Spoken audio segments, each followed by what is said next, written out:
Hello friends and welcome back to my channel. Right, I'm gonna try not to be too much of a conspiracy theorist here, but just to say, reading for Taurus energy is coming through collectively. We're gonna have a bit of a serious talk, gonna see how it goes, and then we're gonna pull cards. What I'm channeling does seem like a very global collective energy, particularly applying to things like America, the UK, the Commonwealth, Russia, maybe, China, big countries, right, with a lot of people. And this is the key thing, a lot of people, billions of people, right? Because what I'm channeling is worrying me. Now, I do have a degree in humanities with specialisms in classics and literature. I know quite a lot about Rome, the Roman Empire, how that grew. So things like empires, I know a thing or two about, okay? Like I know a thing or two about the history of politics. So without tooting my own horn too much, I do kind of know what I'm talking about here a little bit in terms of like historical parallels.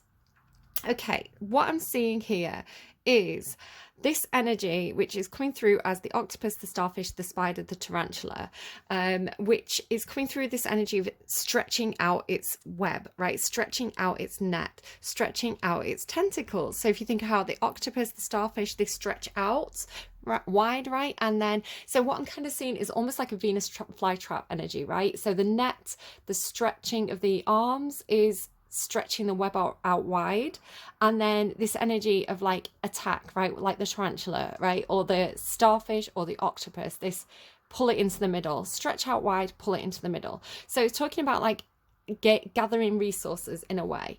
The fire ants coming through with this energy of like the things that get trapped in the web, right? Stretch out the web, the insects stick in it, you pull in the insects you get to eat. So it's coming through as predatory, it's coming through as pulling in resources to itself so that it can grow. So it's coming through a little bit with the energy of like, I had to check this because it's not a film I know well, and I was like, I need to know if what I'm channeling is actually what I need to know, I need confirmation that what I'm channeling is actually like what I think I'm channeling. So I did question it with somebody with this energy of like the queen, right, and the hive. It was Starship Troopers. So I don't know if anyone knows that it's just Starship Troopers, but I was like, I'm seeing this big slug queen. So do Google that. It has parallels for me when I've kind of like gone on the wiki about like Cleopatra. Interesting stuff coming through there.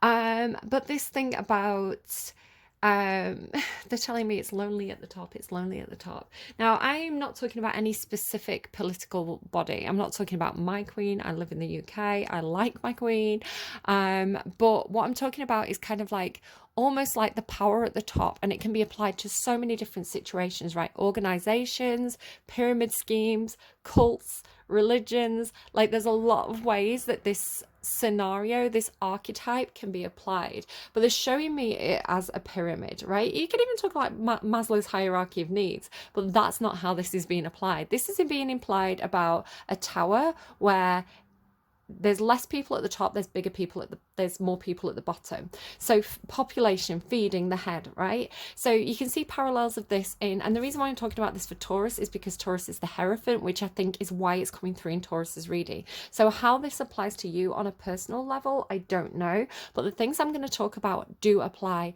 to everybody collectively, right? It could apply to you on a personal level. You, your children, your kids, your sisters, your aunts, like it could apply, right?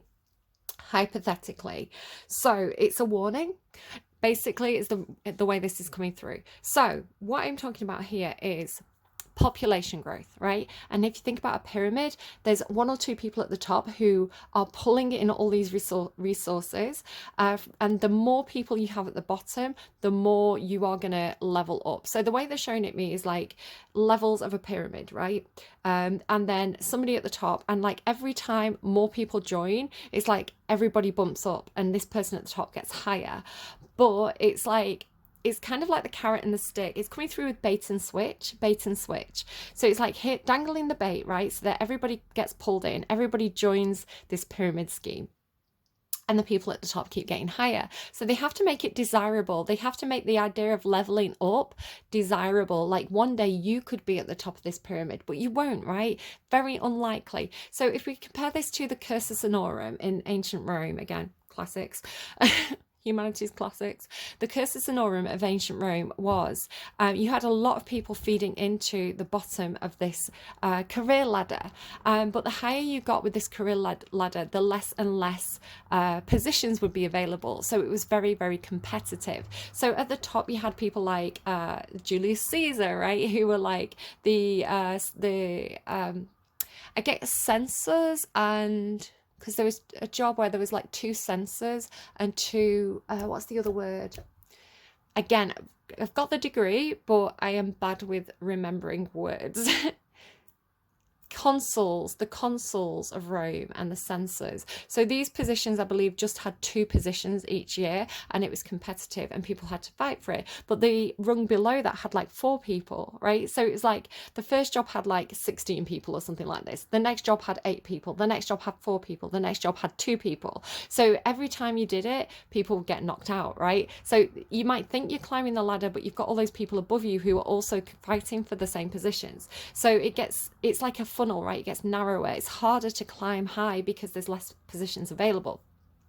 So if you want to look at a pyramid scheme, for example, the person who starts the pyramid scheme gets richer. The person who starts the cult gets richer. The person who starts the religion gets richer. Okay, not calling out all religions, but some of them act and operate in the same way as cults. Just saying. So right, call it like, it's like a rose by any other name, right? A thorn by any other name would still be, it's like, it's the same thing can be applied in different ways, is what I'm saying. Sometimes for good, sometimes for bad. But at the end of the day, the person at the top is getting more and more of those resources sent to them, where the people at the bottom are working harder to gather the resources and send it to the top, is the way it's coming through. Like, I don't know, like the Slug Queen in Starship Troopers. So again, not calling out any specific religious situation. I am just making people aware that this archetype exists, right? And it can be used for good and bad. So this thing at the top, right, this creature that is pulling in resources, feeding the head, right, is coming through as gaining from this situation. I also want to compare it to, for example, it's going through very heavily with Rome. It could just because I know a lot about that. But if you want to look at how the Roman Empire built, it was fed by population growth. So as the empire expanded, they started to pull in people from the outlying territories. So they pull in people for the army, they pull in people to serve Rome. So the population gained through military and like farming, agriculture. This is like how the resources were pulled in. So and then that population grew. So I want to say it's interesting, reserving judgment here. It's interesting how you can look at America and at the moment with some of their laws regarding abortion and birth control, and today I've seen on Twitter some worrying signs that the UK government is following suit. And I want to say you can also look at kind of like the 80s with the Pope saying don't use contraception. You can look at how in ancient Rome, they had policies to encourage population growth. So a married woman or a woman in Roman politics, there were laws that said they had to provide 3 live babies for the state before they could be considered independent. So it was like service to the state is to provide bodies to the state and to have that population growth. So what am I saying with this? It's interesting. You can compare this as well to China's policy, China's one-child policy, where there's a limit to population growth, and kind of why they may have done that and what was the outcome of that. So it's just very curious to see that in a time when perhaps resources may be becoming a bit more limited in terms of food prices going up and things like this, why our certain nations may be choosing to encourage population growth and restrict access to free healthcare, healthcare services in terms of like contraception and abortion rights. So yeah, just interesting to kind of have a peek behind the curtain and think about what parallels are there throughout history and why did they implement such measures. A lot of the times in Rome and in I don't know, ancient Greece and Egypt and places where you can find parallels where they encourage population growth. This was mostly because they needed bodies for the army. They needed to, the more bodies in the army, the greater the army, the more power the state had.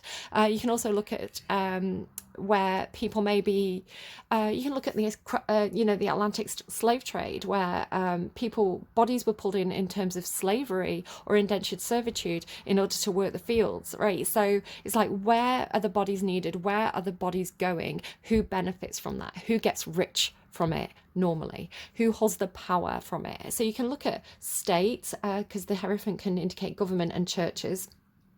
Patriarchy, like how does a society benefit from having a bigger population or a controlled population? But because of the way I'm seeing it, it's like pulling in, right? The pyramid scheme, the people at the top getting higher. You may also look at things like when there's a large population and resources become scarce, things like education go down, especially for the people on the bottom rung. They're so busy working the fields to provide the next paycheck or the next food to put in the mouths of the children. They don't really have time to be thinking about philosophical pursuits or, having a great education. They haven't got the time or the resources to put energy into that when you're living day to day, mouth to mouth, meal to meal, paycheck to paycheck. So you do find when there's huge population growth, sometimes the services don't keep up and the people at the bottom are not very well educated. When you're not well educated, you're more easily manipulated. When you have to, when you're worried about the bottom of Maslow's hierarchy of needs, those basic feelings of like security, food, safety, you don't really have time to be, going like standing around petitioning your local government and, protesting if you are in like dire need. So the people at the bottom are more easily manipulated because all you really need to do is keep them comfortable and keep them busy, and then they're not going to cause a problem so much.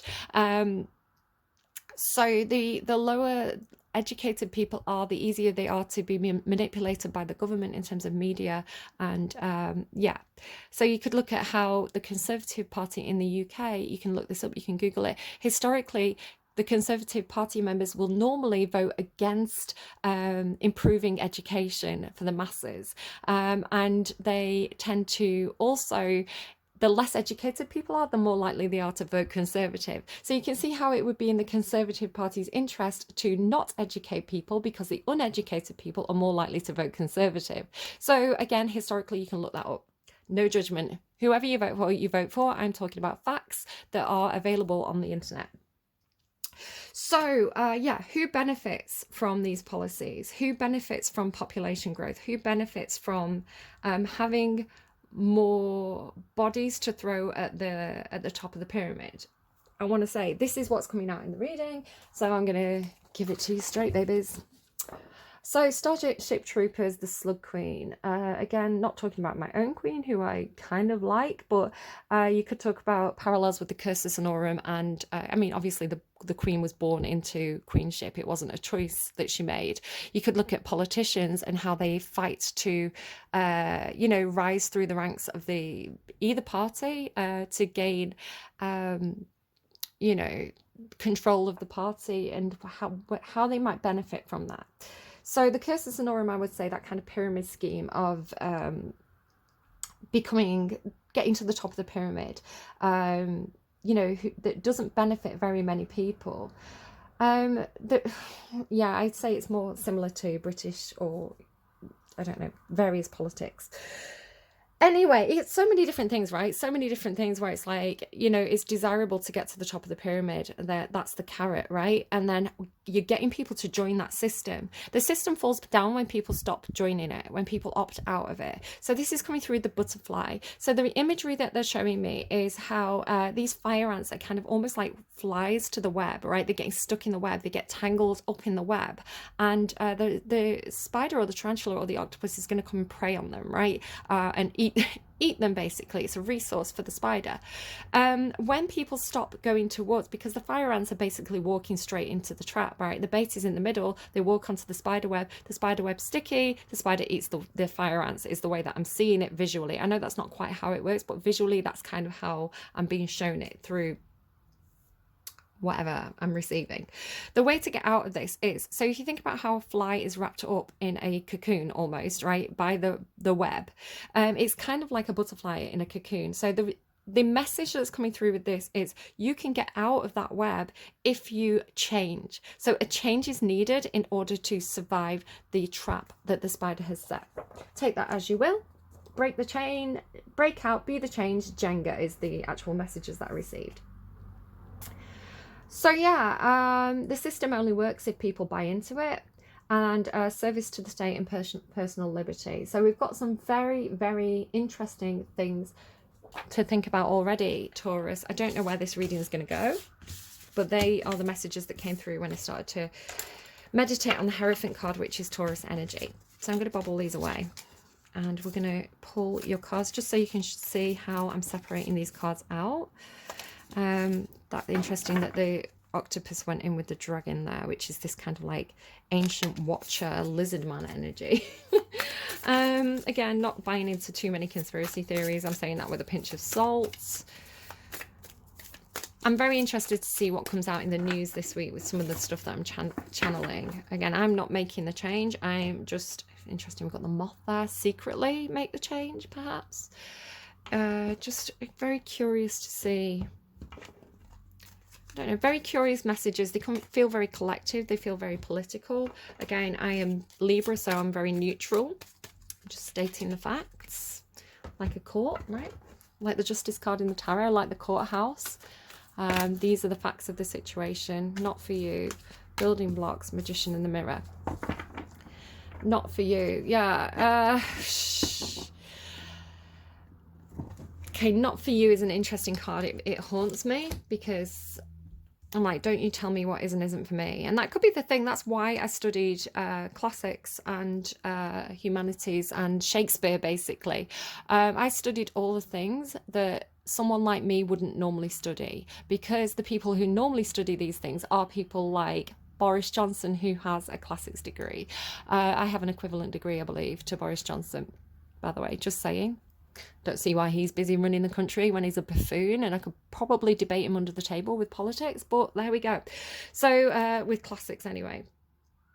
So yeah, not for me. Classics isn't for me. It's not something that somebody from a working class background in Manchester should be studying, perhaps. This is something that rich white men do. And yeah, I was like, well, I want to understand the education that they've had. You know, why should that be for them and not for me? So I went and I studied it and I got my degree. Thank you very much, honours degree there. So yeah, 2.1, baby. So, and I did that as part-time, as a new mother who also had a part-time job. So 2 young children, part-time job, part-time degree. So yeah, pretty pleased with myself for that one. So don't let people tell you what is and isn't for you. If you want to do something, you go ahead and do it. And if there's gatekeeping, if there's glass ceilings, break them down, break through them. Not for you is also coming through for me about picking sides. Taurus, this is your energy. So if you pick a side, can you see this is a chessboard and it's evenly weighted? If the weight was on one side, this would fall down. Again, it's talking to me about Jenga. It only works if people opt into it. If you remove the players from one side, the other side is going to topple. So we could be talking about 2-party systems. I was talking about British politics and Parliament, and I was kind of seeing parliamentary debates. And again, of course, we have the lower house and the upper house, the House of Lords. So interesting parallels to be made there with Roman politics, and how you had the upper Senate, right? I'm getting proles, which is the lower Senate of Rome. So you had the the equestrian class, the equestrian Senate in Rome, and you had the proletarian Senate that was like the public, or the Senate of the people. which is very similar to British politics. The upper house and the lower house, to pass anything, it has to go through both houses. But yeah, not for you. Perhaps a two-party system is not really appropriate anymore. Perhaps we need to rethink how we engage in politics. Perhaps if everybody agrees to do politics a certain way, things can be held in balance. But if we feel like it's not for us and we opt out of that, Jenga, the building blocks are going to fall. Perhaps we need to consider building the blocks of a more stable system that works for more people. That's what the cards are saying. Like, it's there in the cards. I said Jenga, we've got Jenga. Magician in the Mirror. I'm going to read that card, I think. Interesting card to come through. 53.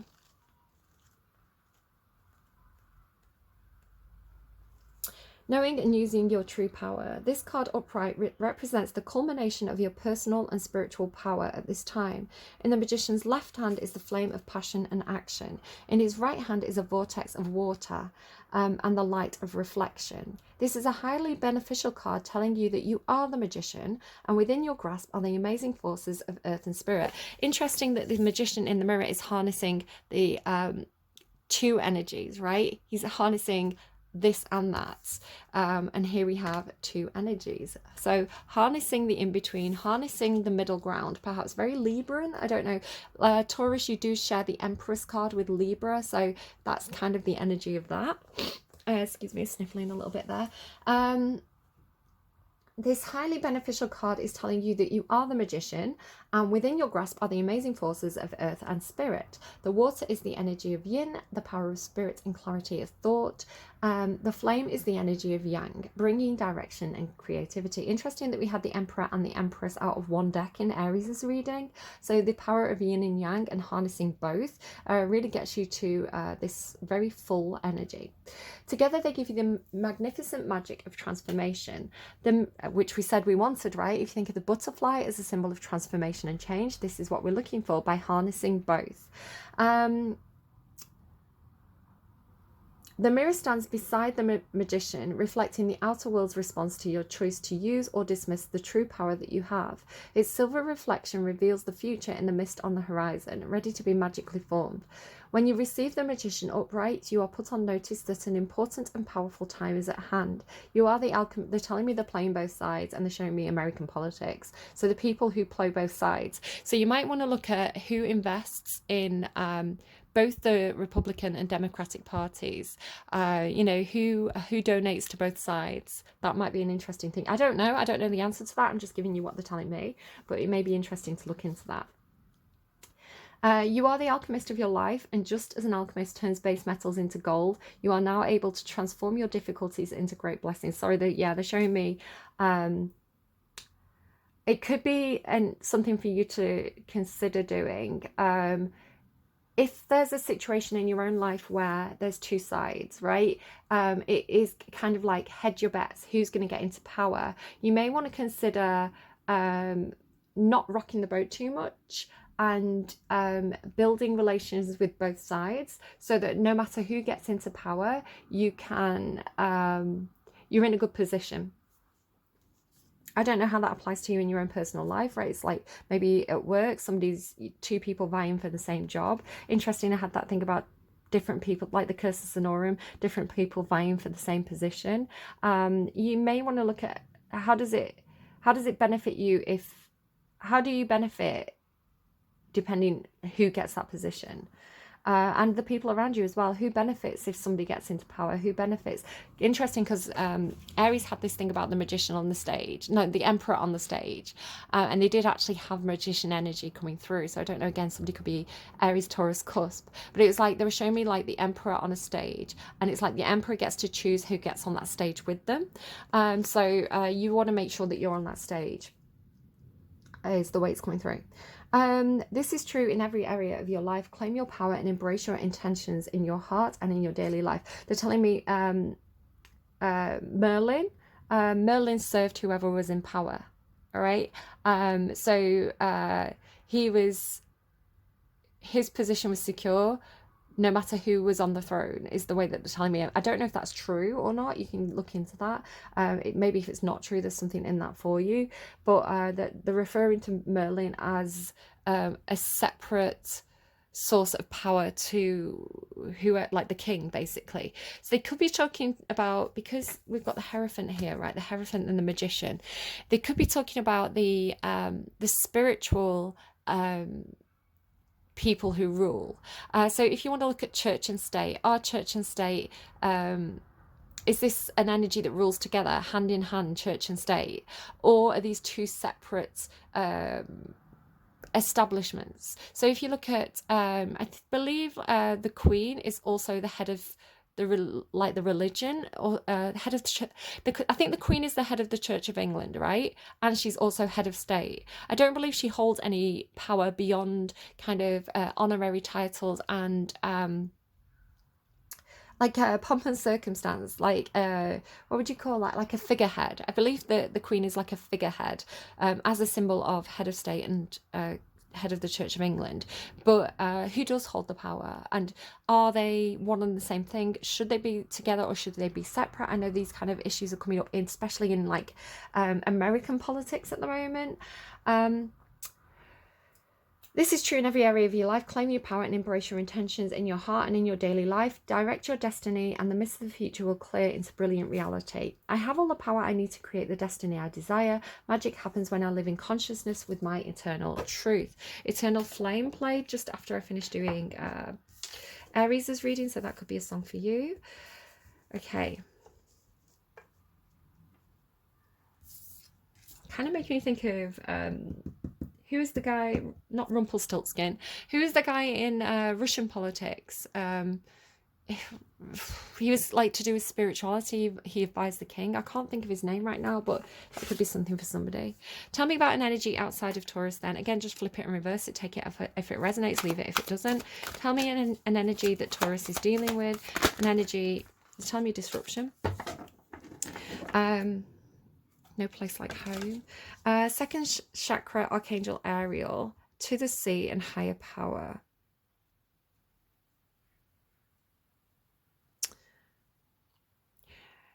If people are abusing their power, especially in terms of leadership, so people who work for the state, who work for governments, who work for the crown, you know,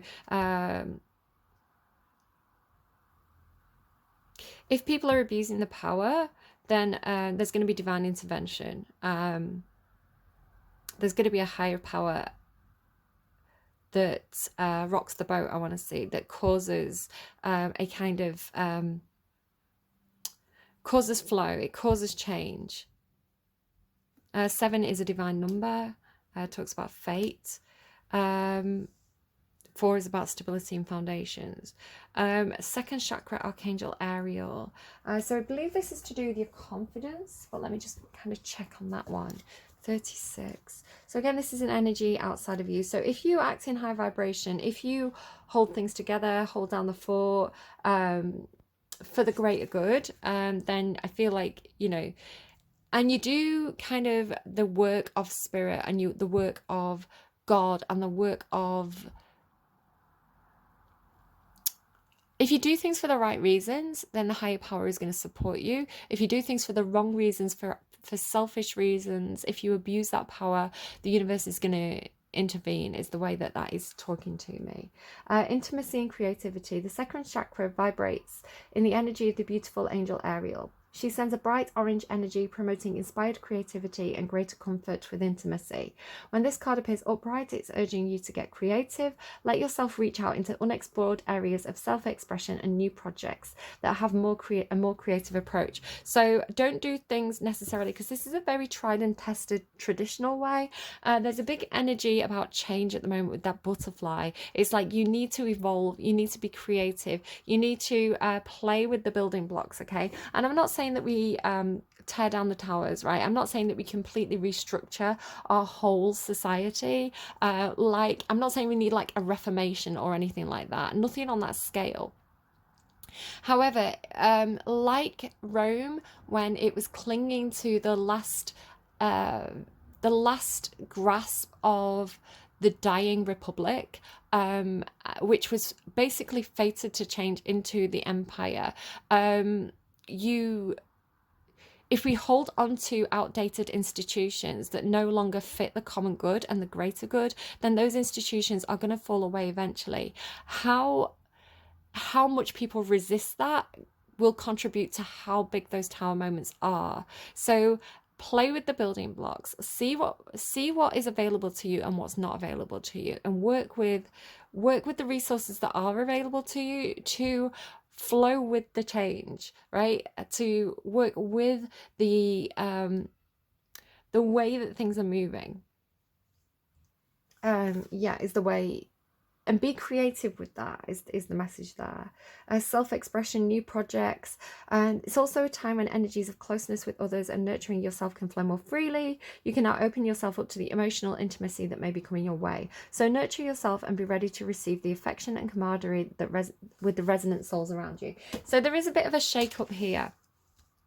I do really feel like again, if this isn't talking about politics, if this is more personal for you, it's kind of a collective energy that's coming through. It could be something to do with the Lionsgate portal. It's got this energy of like what no longer serves is being removed or it's being broken down. And it's not going anywhere, right? It's just transforming. So the old game is no longer viable. The old chessboard with the chess pieces of the old ways of playing the game are no longer viable. We're going to go through creative approaches to restructure, probably from within. I want to say there's a lot of opportunity to, if you don't like a system, join it anyway and create change from within that system is kind of the way to do this with minimal disruption as a whole. So if you don't like the policies of a company, get on the board of making the policies, right? Be a voice of change within. So yeah, that seems to be coming, because the Master and the Magician is very creative. It's a card of alchemy, very similar to the Temperance card in the Tarot. It's an energy of taking emotions and taking passions and reworking them so that they can create a new energy that is more middle ground, I want to say, and serves more people.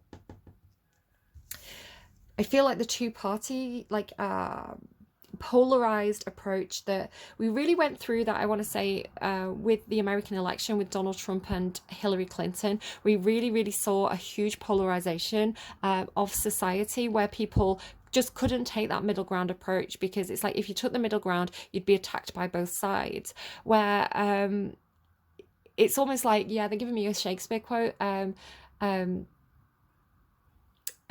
logic, what is it, logic has fled to brutish beasts and men have lost their reason. It's Julius Caesar quote. So it's like it's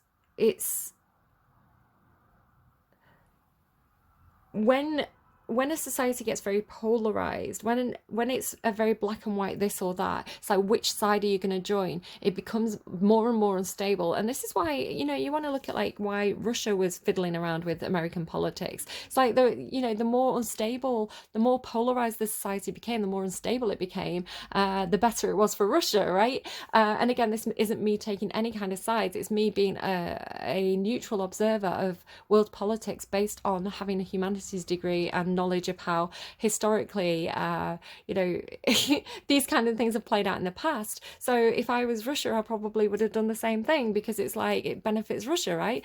And again, this is me being neutral. I have to really emphasize neutral observer of the way that people work, the way politics works. And I said this at the time. I said, like, you can see, as a neutral observer, as somebody who's seen it before, I said at the time, you can see how, I saw it happening.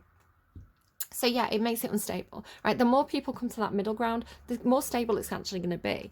And you can see here, she's in the middle, right? So it's interesting, this idea of like pulling in the resources. It's almost like she is being created from the blocks of both sides, right? She grows bigger because she's drawing from both sides. So it's similar to what I was saying about doesn't matter who's in power, as long as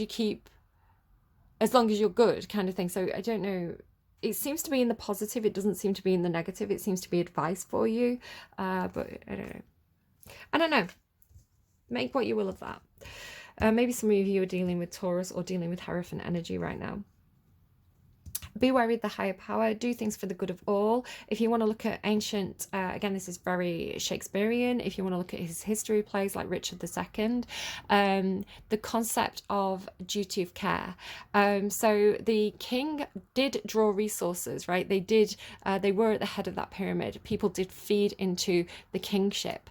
However, the king had a duty of care for his people, and he knew this. And the moment that you don't tend to the needs of the populace is the moment that the kingship falls down. So you can see parallels with the court of the Sun King, perhaps, where perhaps he was at some points taking too many,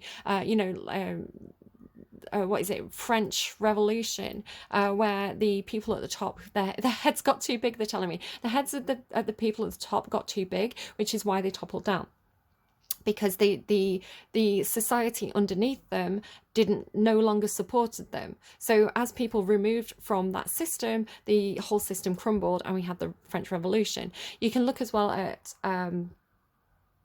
what was the other thing they were giving me? Richard II. Richard II was greedy in Shakespeare's play. He took too many resources. He had bad political advisors, and his system crumbled, and he had Bolingbroke step up. A restructure of a political system. So really interesting messages coming through this week in the readings. It was so funny that I was just really, really blocked from doing readings last week, and now we've got all this political stuff coming through. So very curious to see what's going to happen in the news. And again, there is change coming. So I do feel like we're going to globally, collectively see a lot of political change, policy change, because if the people at the top get too greedy and the people below are not supported, it does cause revolution. So I wondered if I was advising the kings, if I was advising the policymakers, I'd say make sure you take care of people's needs, because if you don't take care of the basic needs of your country is going to become unstable from within, and it's going to collapse in on itself. So again, not taking sides, general Queen of Swords, general advisor energy here. These readings, Mountain in reverse. That's interesting because the Mountain came out in Aries' reading yesterday. This could be talking about overcoming obstacles being removed. It could also talk about an inversion of the pyramid system, because interesting, I was talking about pyramids. Here we have a pyramid shape. Do you really want to get to the top? What happens if people no longer want to get to the top? So if right, say the peak has been shown as some sort of desirable outcome, something that's rare, something that not many people achieve. For example, if you want to talk about getting a degree, different cultures at different times, degrees was something that was very, very rare. Currently, we have a lot of people who achieve degrees in the UK. So it's like, the more people who get to that top, the more people who reach that pinnacle, there's less space. Maybe that's what this is, right? It's like at the top of the pyramid, the more people who get up there, there's less space for the people who are at the top. So it becomes a less stable ground. It becomes a less comfortable position. So the people at the top are going to want to try and maybe throw things down that pyramid to stop people getting up to where they are. You look at who has the money. You look at like the Jeff Bezoses of the world. And if you want to talk about feeding the head, right? Interesting that we're getting the inversion of that. Again, I am neutral observer, looking at what's going on, looking at facts, not saying anyone should or shouldn't do anything. I just think we're going to see some curious things coming out in terms of the news and politics. Tell me about this energy, please, outside of Taurus. So I don't feel like I'm reading for personal Taurus energy. I feel like this is collective Hierophant energy, just to kind of throw that out there. I don't know what you're all up to, Tauruses. Tree of Life, healing ancestry, healing the past, doing things better. From the center, from that kind of like second chakra space of creativity. So creative healing approaches to fix the wounds of the past. If you want to look at like that curse card that kept on coming up in my readings recently, it's a very similar card, but in the upright, it's very, very healing, very productive, very healing. It's doing things a better way than our ancestors did it, doing things in a way that serves the collective communal energy that we have now, the present energy, the people who exist now in our society, in our groups, in our Yeah, the actual active existing real world energy, and not the energy of the past, not the energy of this is how our forebears did it, this is how our ancestors did it, this is how the people who came before us did it. It's like, well, okay, they may have done it that way, Hierophant, right? We may have our traditions. It doesn't mean we have to keep doing it that way if it's no longer fit for purpose. Right, so it's like these kind of, you know what you want to talk about, and I'm not saying religion's a bad thing. I think there is a place for religion. I think there's a lot of good, right? I believe in a higher power. I believe that higher power comes and gives people advice and gives people guidance and makes people into figureheads to act as like mouthpieces for that higher power on earth. I do feel like that's kind of what's working through me at the moment. Kind of not tooting my own horn. I'm not saying I'm like Jesus level or anything like that, but I think you can see a lot of people when they connect, and this is something anyone can do. It's not special, guys, right? It's not special.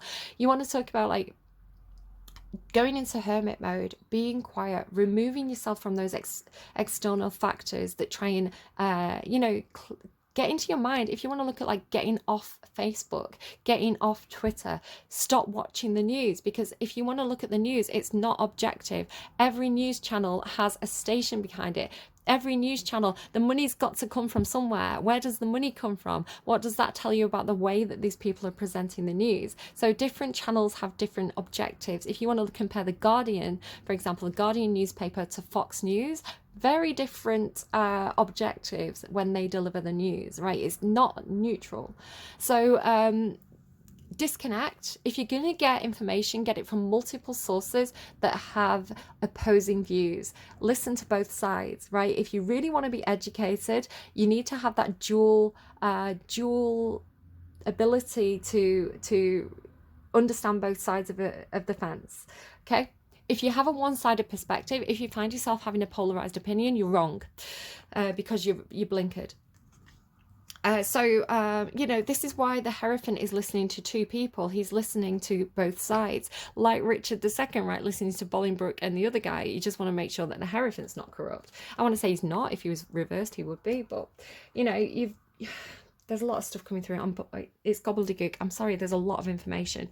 So I want to say that when we disconnect, right, when we meditate, when we go into hermit mode energy, when we really look into our own heart and soul and see what's there and what we really think and feel about a situation, and this isn't something that you do on the short term, this is something, allowing that higher power, that higher consciousness, whatever you want to call it, to connect with you on a very deep level and to get that inner guidance that comes from a source of light and love, you're going to make good choices that benefit a lot of people.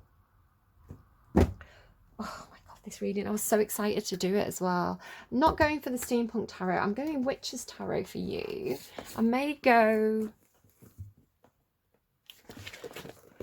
go Witch's Tarot for this energy and Gilded Tarot for this energy. So what's going on emotionally here? We want to make things stable. We want to stabilize the situation. We want to celebrate our milestones. We want to have the fun times.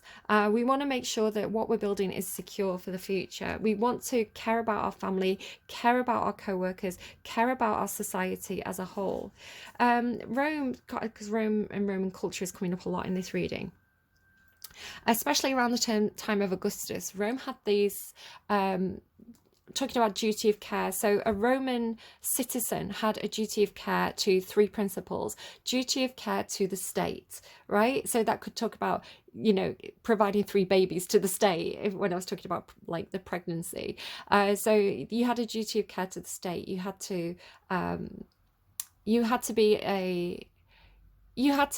a positive member of that society, right? You had to contribute. You had a duty of care to the ancestors, to the gods, to the traditions, to that kind of Hierophant energy, to the higher powers, to the faith system of Rome, right? So that could talk about, visiting the temples, having your family altar and paying your respects to the family altar. If you respected the gods, if you respected the state, and you respected your own family, you were a good Roman citizen, basically. And it was quite easy to do this. You just had to not piss people off, and you had to contribute, and you had to just be a positive member of that system was the basic idea or basic principle, and this was what came in to actually replace, or this principle of these three pillars, these three foundations of respect to the gods, respect to the state, respect to your own family. These three pillars of Roman society actually existed in the Republic and survived into the empire system. So because they were good foundations that worked for everybody. Because if you were, if you weren't a good member of the state, if you were selfish perhaps and you weren't contributing, that had a negative effect on the state around you. If you did your public service, you were contributing to that society and it was contributing to the good of all. So even though the way that these things could be applied could change, they were good principles, they were good foundations. They helped Rome to become increasingly powerful. Sun card, interesting. So yeah, on a personal level, Taurus, if this is applying to you on a personal level, I want to say that you are thinking about, how do we succeed as a whole? How do we have those moments that we can celebrate? How do we build our how do we build whatever we're building? If this is like your own family, if this is your workplace, how do we build from a place of security and stability and like longevity, I think is what you're feeling. You could feel like you want to celebrate something, because the Four of Wands is also a card about celebration. It's the Tempex for me, it's the firm foundations, it's the family unit, but that could be applied on different levels. Thoughts, please. Thoughts on this side of the table. Thoughts. Ooh, reverse. The Eight of Pentacles in the upright is mastering something. It's getting to the top. It feels a bit like Nine of Wands in reverse. Feels like somebody is changing the goalposts. They're no longer putting all their time and effort into mastering something to get to the top of that mountain, because I think they're going to take a different route. I think they're going to take a different path. So it really is like being the best of the best. The Eight of Pentacles is, I'm going to do it over and over again. I'm going to follow these stepping stones until I really master this thing. In the reverse, both of these in the reverse tell me that somebody's taking a different path. Their priorities have changed. Really interesting. It's not giving up, it's rerouting. Tell me about the action space, please. The Five of Cups. You are disappointed in something that didn't work out. This is a grief, it's loss, it's disappointment, it's crying over spilt milk. You can see here he's crying over these three chalices that have been knocked over on the ground, and yet there's two chalices that are standing behind him. There's something that, right, if there's a big change happening in your life, if you feel like you've had a Jenga moment where the building blocks have been removed, right, the foundations have been removed from underneath you in some sort of way, I want to say that whatever's going from your life is actually an opportunity to change and have something that's more appropriate for you. And that can be really difficult if we're grieving the loss of a loved one. But it feels like whatever this is, whatever you are having emotional disappointment or grief for, it's actually just the building blocks of the new cycle that's coming in for you. So tell me about the Two of Cups. What are the Two Cups still standing? What's going on? The Two of Cups is the Two of Cups. Whatever you're not seeing yet, because his back is turned to this. So you're busy. You're in the grieving period. You're in the loss period of mourning the thing that you no longer have, and that's okay. I'm not judging for you that this is a stage. This is something that we have to process. This is something that we have to acknowledge and process and have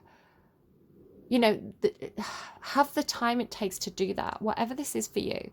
But eventually at some point you're gonna notice that these two cups are standing behind you. You're gonna notice this relationship is some sort of relationship, equal, fair, two minds. This is like both sides of the table, right? The two different parties here, the two different sides, really coming to some kind of mutual understanding of, you are like I am. We have this, we're equals. There's something we can share here. There's shared feelings, there's shared emotions. So whatever was unstable before, I feel like is going to become more stable because it's in your heart. This is something you want. It's your heart's desire to have recognition and equality and fairness on both sides of the table here with whatever this is for you. And I feel like, you know, whatever falls down is the building blocks for the future. So the building blocks card sometimes talks to me about Lego. So if you want to say you've built something out of Lego, you put a lot of time and effort into this, you were really proud of this thing that you built of Lego. Say you built a castle out of Lego. You know, something comes in, something happens, an accident happens, it gets knocked over, it all falls apart. All those pieces of Lego are still there. They're not, maybe you lose a few under the table, right? But most of the pieces of Lego are still there. You know, individual pieces are not damaged, right? They are just they're just something that is waiting for you to put in the creative potential of rebuilding this in a new way. And sometimes what happens is, I don't know if you've ever had this experience, but sometimes when you redo it, when you go back and try again, when you build something different, sometimes it turns out even better than the thing that you were originally proud of. And that's kind of what I see happening here for you, Taurus, because you have the ability to harness this passion and emotion and turn it into something new. So I don't know why it's coming through so politically. It's kind of coming through a bit more personal now that we're into the tarot, but apply it as it fits. I just want to say, have the hope for the future, because there is something here where a situation that perhaps was polarized in the past is going to become more balanced and more this is like talk about hermit mode, right? Connecting to that higher power, that inner source of light and wisdom. The Fool card there as well. The Fool trusts it. The Hermit receives the message from the higher power. The Hermit goes within. They access that divine inspiration, and the Fool acts on it, and they act on it with a huge amount of faith in the higher power to keep them safe. He can walk along that cliff edge because he has the faith in the leap of faith. So interesting messages coming out there. Again, use your own judgment of your own situation. That's what I'm talking about. It's not what I'm telling you. I'm not telling you to take a leap of faith. I'm telling you to trust your own inner guidance to know whether or not to take that leap of faith. This is coming through kind of with, again, talking about Reformation, the English Reformation, or Reformation of England, where Henry VIII broke away from the Catholic religion and started to introduce a more Protestant religion. And this was based on, I believe, the teachings of, I want to say Martin Luther, not Martin Luther King, the other one, who was a preacher, and he said that the Catholic Church had too much power, and that you didn't need that voice in between. Again, talking about history and politics, so whatever your religion is, if you are Catholic, that's absolutely fine. I'm talking about the history of some of the things that religion has gone through, some of the changes that we've had historically. I'm talking about facts, right? So no judgment, whatever you want to practice, as long as you're doing it in a heartfelt way that contributes and isn't greedy, then that's good for you.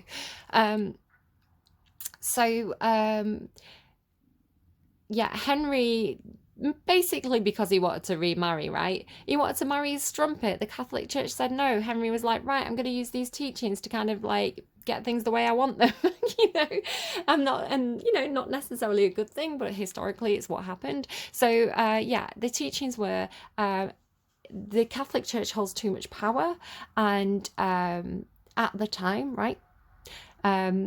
And you don't need a go-between. You don't need a representative of God on earth, because we have if God is omnipresent, right? We're taught that God is omnipresent, which means he's all powerful. He's always present in every single thing. Then God is already within you. Why do you need to go to church and pay somebody and like see all this pomp and circumstance if God already is inside you and already speaks to you at a soul level? Okay. I'm talking philosophy, I'm talking theory, whatever you believe, it's absolutely fine. So this feels like finding mutual ground, right? If you think about it as a seesaw, so say there's a seesaw here where people are like, we're right, and these people are like, we're right, and there could even be a war here, right? There could even be fighting. There could be like 5 of Wands energy in between these, or 5 of Swords energy in between these. It destabilizes, like Russia was doing, interfering with the American election, destabilizing the country, right? causing a revolution, basically, if you want to take it like to the extreme. Again, no judgment, Russia, you do what you need to do. Right? It's just a big game that people play, politics, basically. So when people step forward, right, when the kings come to the center and have that discussion, when the queens come to the center and have that discussion, and they find the common ground, and they find the ability to have those conversations, to have those equal relationships, to have the mutual understanding. And you don't have to agree with somebody to have mutual understanding, right? As they come to the center, it stabilizes. 50 minutes in. I was meant to be doing quick readings, and look where we are. I don't know what I'm going to get for Gemini. God knows what we're going to get for Gemini. Gemini's very good at seeing both sides. Gemini's very good at seeing the black and the white. They're not really... If Gemini takes a side, it's because they're playing the game. Right, what do we have, please? Libra won't take a side. Libra will stand firmly in that center ground like the magician in the mirror, going like, come on, guys, get over here. Let's make this work. Let's alchemize this situation. I'm just talking about Gemini and Libra because they are the signs of being both black and white. You know, they harness both. So, seeing all the colours, right? When you have black and white, it's basically light and shadow. There's a whole range of colours in between there, you know? And if you're seeing in black and white, then you're missing out on all those other colours. Heart space. Whatever's going on this side of the table, what's the heart space? Oh, happy. Yeah, people just want to be happy. People just want to, and I do believe the best in people, right? I do believe that most people, they just want happiness. They just want stability. They just want the good days. Yeah, this person's trying to find the balance. They're trying to juggle. They're trying to juggle both sides. They're trying to find the balance because they want to have a happy community. They want people to have stability and happiness and fairy tale endings. There's no bad guys. I'm not seeing bad guys on the table here. I'm just seeing polarization. Look at the rainbow. You've got 2 rainbows on these cards. Could be talking about LGBTQT plus representation or discussions in politics. How can we have what we want and you can have what you want in a way that suits us both? How does having what you want affect what I want and vice versa? Is there some middle ground that we can be finding here? What are your concerns? Let's talk about them. Let's negotiate on both sides. Thoughts? Thoughts, please? What's going on in this person's thoughts? I mean, oh, yeah. They just want to make a choice and they just want to make a heartfelt choice. They're thinking about this. They're thinking about how we love, who we love, why we love. Is there an angel? Like, how do we love? What is love? Is love a higher power? Why do we feel the way we do? Why do we love the way we love? Is there an angel guiding me? It's Archangel Gabriel, by the way, on the Lover's card, I believe. It's divine. Love to me is the epitome. God is love. The universe is love. That higher power is love. Unconditional love. Love no matter what, no matter who, right? It doesn't mean you have to be... It doesn't mean you have to have a lot of lovers, although if you do, that's, I want to say, your choice, as long as you're not hurting anyone. That's what I'm saying. As long as you're not hurting, as long as you're not harming, as long as you're doing something that's positive and it's a positive contribution, then I don't think God would have anything wrong, you know, see anything wrong with it. Yeah, be confident, be bold, be you.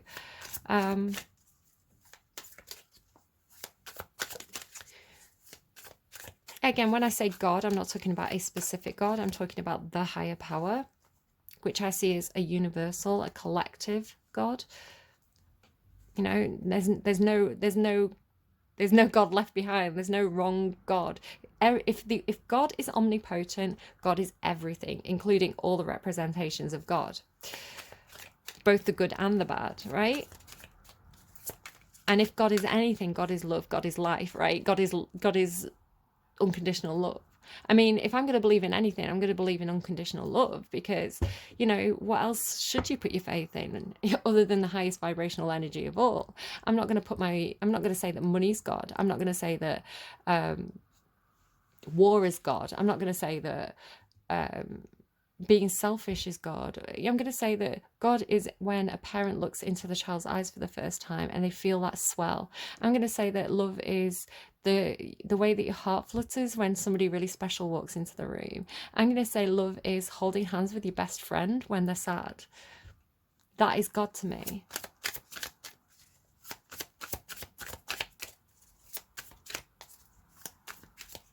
God is respecting your elders, but not in a way that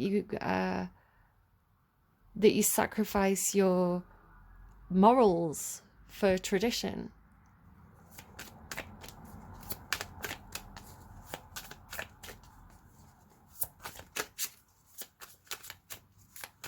What's the active energy? Truth.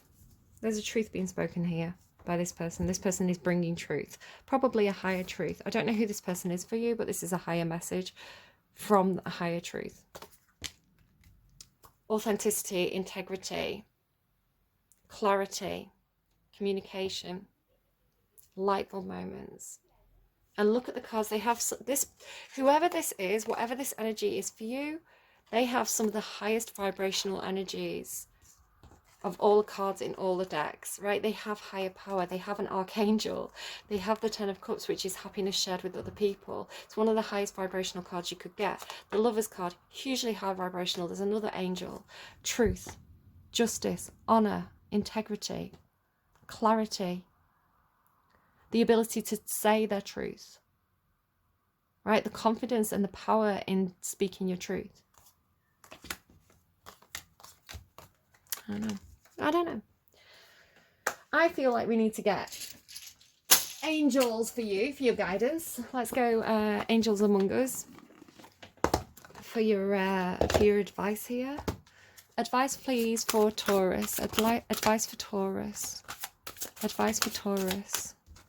It doesn't, nobody can tell you what the right thing is. The right thing is what your heart tells you, right? It doesn't matter whether it's law. It doesn't matter whether it's I mean, obviously obey the laws. I don't want to say like completely like throw things out the window. It doesn't matter if it's like some religious book. It doesn't matter if it's your parents. It doesn't matter if it's, it doesn't matter what it is. Anything external from you is just a human representation of God on earth. If you really want to know what the higher power thinks, then see what you feel. And if it feels good, and if it feels light, and if it feels positive, and it feels honorable and truthful to you in your heart, then that is God speaking to you, to your heart, right? That's the higher power. You've got my favorite, Archangel Michael and Archangel Sandalphon. Archangel Michael is represented by a sword. I associate this energy with Archangel Michael. It's who I feel is around me. You can see here clarity, truth, protection. He is an archangel of protection. He defeated the devil, right? He stopped the devil when the devil was running around pretending to be a dragon, if I remember the story correctly, which I probably don't. And he's yeah, I associate this energy with truth and universal truth and communication with that higher power. So if I'm ever confused, if I ever feel scared, if I'm ever, I feel like I don't have the answers, I ask for Archangel Michael and that sword of truth to give me clarity. So this is also perhaps something that you could connect with. Again, Archangel Michael to me is an energy, it's a guide for me. I don't know if it's the Archangel Michael, right? Because words have power and words can mean different things to different people. I'm talking about my Archangel Michael, who is one of my guides. My Archangel Michael may be different than your Archangel Michael, and that's okay. And Archangel Sandalphon.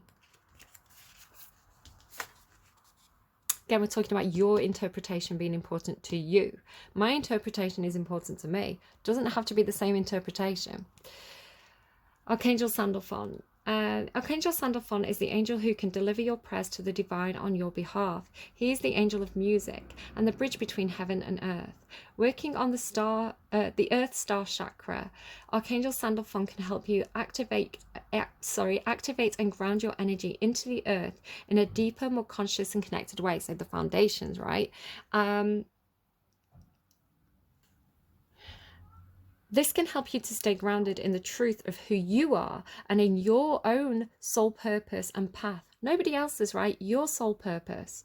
Archangel Sandalphon is a powerful angel to call upon whenever you feel your prayers are not being heard.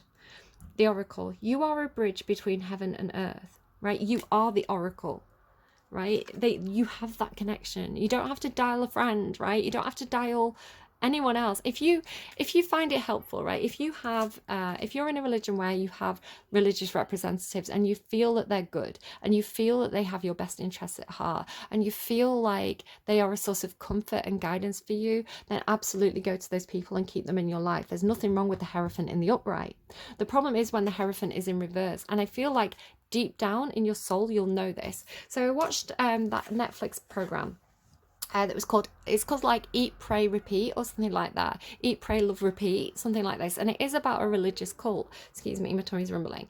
And when you hear the first person interviews with the people who are members of this cult, and let's say it was a cult, you can see how they say, you know, the people talking, they say, something didn't feel right. I knew something was wrong, but I went with it anyway because that's what I was told I should do. Who were they told that, you know, who told them this? Who told them that they had to obey? The person who was benefiting from it, right? But in their heart, in their soul, they knew that something was wrong. So please do go and watch that. If you feel like there is something that I'm saying that's resonating with you and you haven't seen that documentary yet, it's like Eat, Love, Pray, Repeat or something like that on Netflix. And just pay attention, because that nagging doubt, that part of themselves that was in their soul, that was in their own consciousness that said something's not right here, that was God talking to them, right? The true higher power. You are here to seed and anchor the light on this earth and make a positive difference to the world.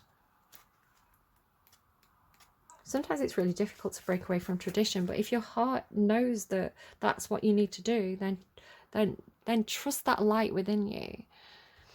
Archangel Michael or Saint Michael is one of the most well-known, and don't trust what I'm saying. Don't let me tell you what to do. You know the truth in your own soul, right? You know deep down what is true for you. Doesn't matter what I'm saying. Doesn't matter, right? I'm just food for thought here. Archangel Michael or Saint Michael is one of the most well-known and revered angels. His name means he who is like God. I just want to say as well at this point, it's not all Christian or Catholic or Jewish maybe religions. There's all sorts in here. So yin, like all different cultures from around the world. So it's not one religion in this deck. It's a variety. So it's just energy. It's just representation of energy, and representation of different deities and different belief systems. So I really want to say I'm not pushing one more than any other here. Just this reading has a very Western edge to it.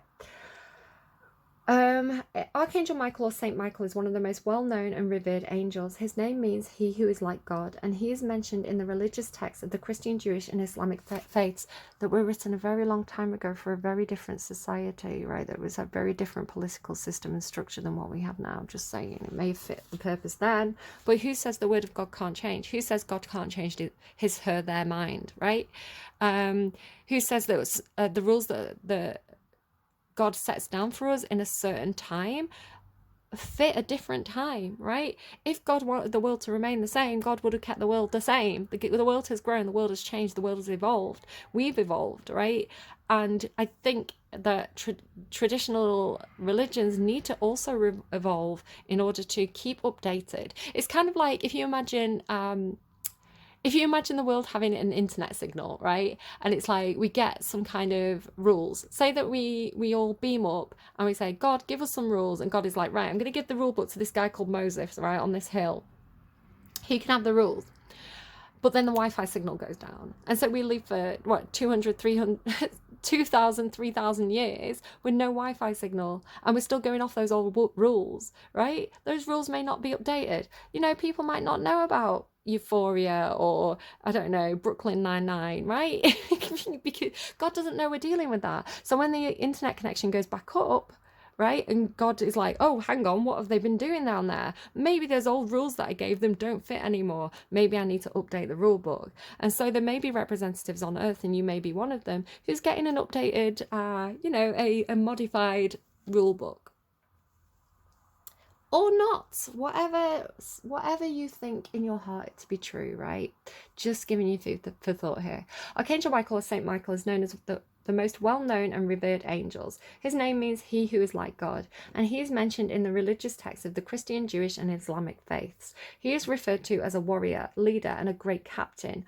Archangel Michael is a powerful protector and is the one to call on whenever you need to feel safe, protected, or want to muster up some courage. The Oracle: you are stronger than you know and have reserves of strength that you haven't accessed yet. Whatever is going on in your life right now, you have got this. Okay, I'm going to tell you a little story. Hopefully not too blasphemous. I think if anyone was going to get mad about blasphemy, they would have left by now. So I assume that those of you who stuck around are finding this philosophical discussion interesting. Like I say, I channel Archangel Michael. He's my main guide. And again, I don't know if it's the Archangel Michael, but that's the name I've given to this energy. It's the energy that woke me up when I had my ascension, when I went through my dark night of the soul, when I became a spiritual person, which again, I was pretty neutral. I wouldn't say I believed in any particular thing before. But yeah, I went through this whole thing and basically didn't know what was happening to me. Googled it, found other people who were going through the same thing, and I quickly came to identify this guide as Archangel Michael. It's it's the name I gave to the energy that was kind of guiding me through this. And I feel like they've stuck with me. Whoever this is, they've stuck with me this entire time. I feel their presence, right? I connect to them. I feel their presence. I can feel it physically. When I do my chakra work, when I do my meditation, my crown chakra opens, I feel them come in. I can connect with them. So I've been feeling the energy very, very strongly recently. In this past week where I haven't been doing readings, it's not that my Wi-Fi signal's gone down, it's that my psychic Wi-Fi signal has had a huge upgrade, basically. It's like the second I think about my energies, they're here with me. So, and I've had some lovely messages come through personally for myself as well. Like, I really, really feel like my spirit team is very powerfully around me at this time. I'm really appreciative of them. I know I sound mad as well. Some of you are like, this lady is off her rocker, and maybe, but I feel like it's right for me. So whatever your judgment is, don't care. So we got this app, you know, if you ever watch like Ghost Hunters and things like that, these programs that kind of if you want to, like, if any of you that had an Xbox can connect, and it's like it maps you, right? It's got like a little stick figure. So when it recognizes a figure, it will map to the stick figure. And so ghost hunters use them as they're kind of going around these places, so that if they can see that there's nothing there, but the device starts to map, if there's a figure in the room, they know that a presence has entered the room, or this is what they say, right? So as a bit of a laugh, we got one of these apps on our phone. We were scanning the room, and there was nothing there. You know, it kind of picks up on a couple of things, but you can be like, oh, it's a top that's hung up. You know, you can kind of see what it's picking up on. So scanning. So we got like the baseline of like what was there and what wasn't there. And I said, okay, like, let me hook up to my spirit guides, let me call them in and see if anything appears. The second I did it, the second I sat there and started meditating and I thought about Archangel Michael, the device started picking up something really, really strongly. So it was like, I really did.